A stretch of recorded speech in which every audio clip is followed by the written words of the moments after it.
Experts say every year tens of thousands of winter ticks find a moose host in the fall season and feed off it the entire winter into spring.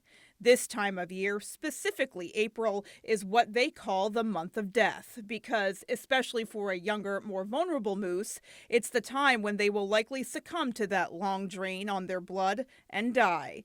For 17 years now, during the fall moose hunt, researchers with the Department of Inland Fisheries and Wildlife have looked at the tick loads on moose and tracked the calves. The 2021 fall tick count was heavy, so in spring of last year, they saw 61 out of the 70 calves they tracked die due to winter ticks. What's grabbed headlines is one of the lowest tick counts ever this past fall, and of the 69 calves they tracked through the winter, only 4 have died of winter ticks so far. And what people are going to see this year, knock on wood, is that if we lost 87% of the calves last year and things continue the way they are this year, where it's a good year, we're going to have way higher survival.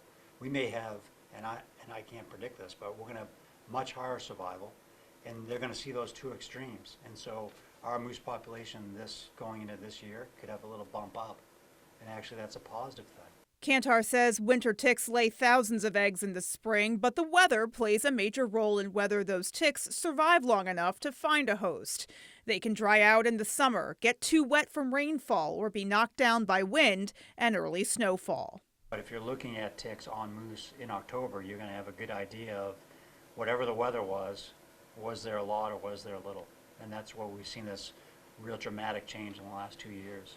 While Kantar is happy to see Maine moose have a good year in terms of survival, he says he's cautiously optimistic and is keeping his eye on the bigger picture.